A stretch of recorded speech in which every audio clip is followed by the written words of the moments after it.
Sebetulnya konten ini berangkat dari rasa kesel saya. Jadi tadi siang itu istri saya tuh eh, rapat di sekolah anak ya. Jadi yang rapat itu kepala sekolah, guru-guru dengan orang tua murid. Jadi yang bikin aneh itu ya, bikin lucu kalau menurut saya. Rapat itu digelar tuh karena ada seorang guru olahraga yang mengaku diteror oleh salah satu orang tua siswa. Saya nanya, teror kenapa mah? Kok bisa sampai diteror gitu? Kata istri saya tuh ya, iya itu kan masalah renang katanya. Kan renang itu kalau yang nggak ikut juga kan harus bayar biar dapat nilai. Nah, salah satu orang tua murid itu ngerasa ya mungkin kok bisnis banget gitu, sampai yang nggak ikut pun harus bayar, dan bayarnya itu aneh ya, dua yang bayar ya, jadi bayarnya itu harus bayar dua. Kenapa bayar dua? Karena yang dihitung itu orang tuanya dan muridnya itu sendiri. Ya walaupun orang tuanya kan nggak ikutan berenang, cuman nganter. Nah, aturan kan kalaupun memang nggak kalaupun memang harus bayar, itu kenapa jadi dua? Walaupun satu pun udah bermasalah menurut saya. Yang bayar itu harusnya kan satu. Siapa yang berenang, bukan orang tuanya. Orang tuanya kan cuma nganter di sana, dan ketika anaknya berenang juga kan nggak ikutan, hanya nunggu. Mungkin ibu-ibunya sambil pada ngerumpi atau apa, sambil pokoknya nunggu sampai anaknya pada beres berenang ya. Nah, salah satu orang tua itu kesel. Kenapa kayak gitu peraturannya? Isi terornya saya juga kurang tahu. Cuman menurutnya ya dia merasa diteror. Yang ini permasalahannya orang tua itu nggak setuju, dan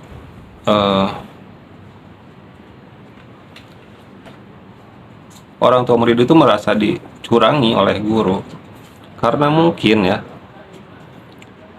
guru olahraga, saya terutama di Bandung dan Cimahi, itu sudah bukan rahasia lagi kalau memang berenang itu menjadi salah satu bisnis uang sampingan mereka. Ya kan gini, guru olahraga itu punya ikatan kerjasama dengan kolam renang. Kalau siswanya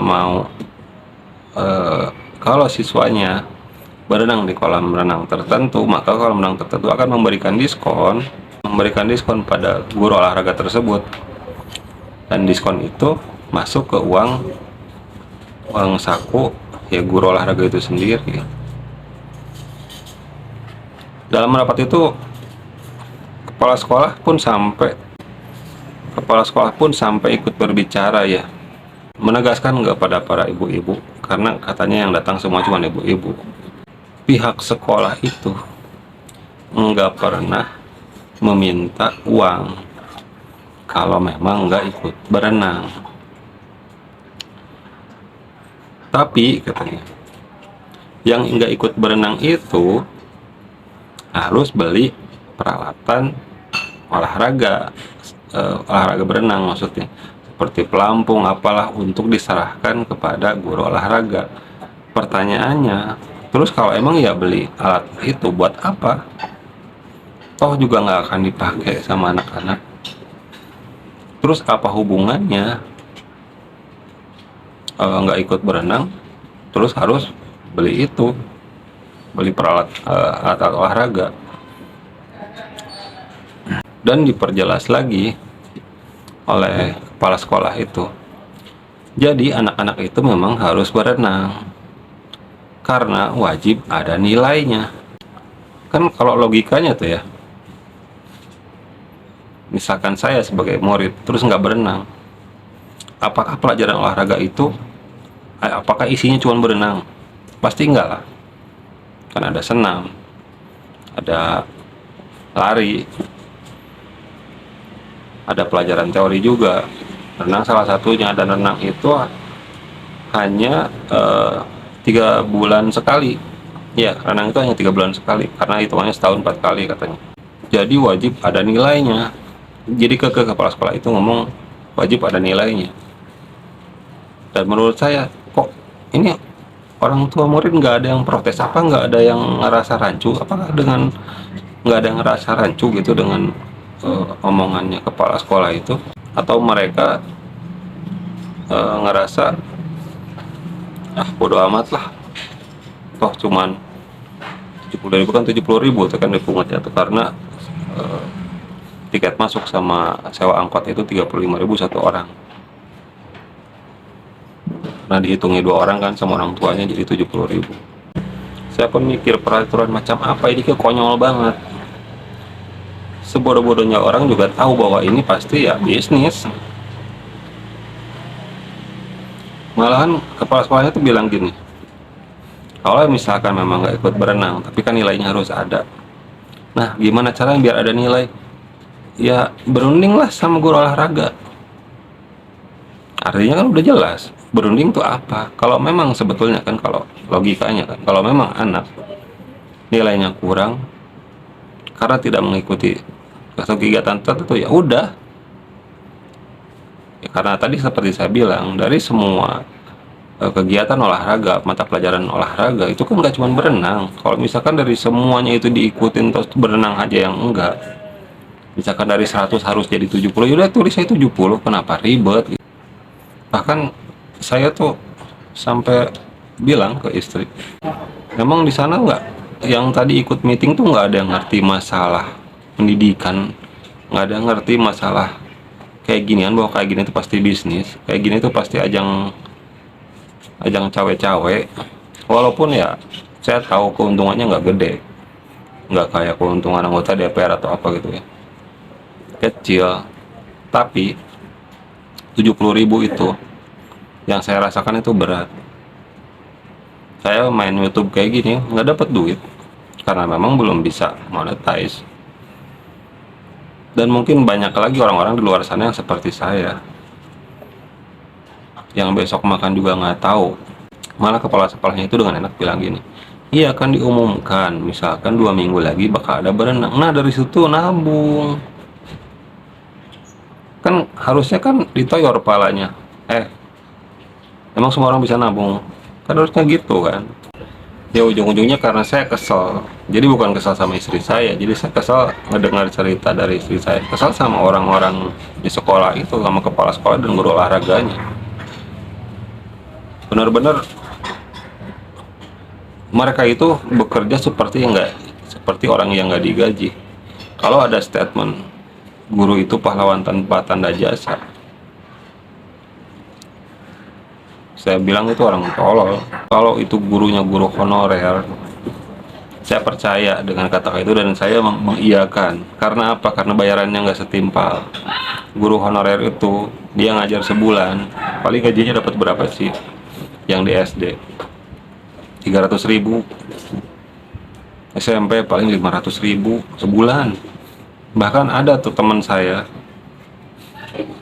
dia istrinya ngajar di di Cililin, ya di Cililin, gajinya 50.000. Nggak masuk akal buat saya, tapi dia jalan. Tapi untuk yang kelas-kelasnya udah PNS, gaji mereka itu udah tinggi kalau dibandingkan dengan pegawai-pegawai pabrik. Malah mereka ada gaji rapel. Saya jadi ingat sama kontennya Pak Guru Gemul yang membahas masalah pendidikan Indonesia itu segitu bobroknya, segitu parahnya. Ini salah satunya menurut saya yang masih relate. Tradisi korupsi, ambil keuntungan dari siswa itu sepertinya udah turun temurun dari dulu. Dari dulu zamannya dagang LKS, lembar kerja siswa, tiap Ramadan jualan buku isian buat ceramah yang nggak jelas, yang tiap hari harus dicap tanda tangan.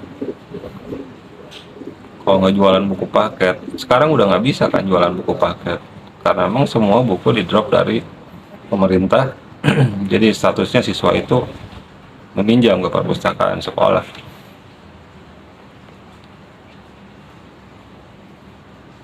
Jadi semua diada-adain, sampai-sampai piknik aja alasannya studi tour. Yang bayar siswa, yang ikut semua guru. Kepala sekolah pada ikut, tapi mereka bayar? Ya enggak lah. Gila aja mereka bayar. Yang bayar ya siswa. Yang pusing ya kayak saya, pasti pusing. Udah nggak kerja, nyari kerja susah. Makanya saya nge YouTube. Berharap bisa dapat penghasilan, tapi ternyata YouTube juga susah. Saya jadi mikir, apakah semua sekolahan di Indonesia itu kayak gitu? Apa cuman di Bandung sama Cimahi aja?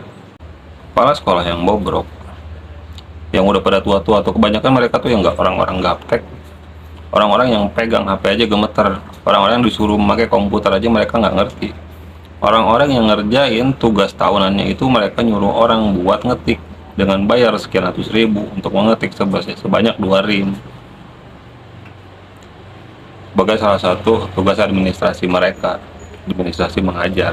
Sayangnya orang yang pada ikut meeting itu ibu-ibu, orang yang kebanyakan, bukan saya merendahkan ibu-ibu ya, kebanyakan orang yang memang kurang kritis. Dan kalau mereka mau menyanggah, apa yang mau disanggah? Mungkin yang diomongin oleh kepala sekolah aja di meeting tersebut, orang tua itu, para ibu-ibu tuh nggak ada yang ngerti. Adapun yang ngerti, mereka punya banyak duit lah, bodo amat lah. Toh saya juga gampang, cuma bayar segitu mah. Tapi buat orang-orang seperti saya, buat orang-orang yang penghasilannya minim, yang memang dia cukup buat makan sehari-hari, ya pasti akan berpikir 2 kali mengeluarkan uang 70.000 untuk berenang. Toh cuman berenang gitu. Mending makan apa berenang? Ya mending makan. Ya semoga tradisi ambil-ambil keuntungan dari siswa yang dilakukan oleh para guru berhentilah, atau mungkin harus berganti dulu generasi, diambil alih oleh generasi yang lebih muda. Bahkan saya sampai bilang ke istri saya kalau kepala sekolah SD itu kebanyakan dibandingin sama anak SMA, sekarang aja masih pada pintar anak SMA, masih pada melekan anak SMA. Ya udahlah, udah nggak kondusif nih. Buat yang nonton, terima kasih banyak udah mau nonton video saya, udah mau dengerin keluh kesah saya. Tolong support saya dengan subscribe, like dan komen kalau ada masukan buat saya. Semoga kalian semua sehat selalu dan banyak rezekinya, amin. Assalamualaikum.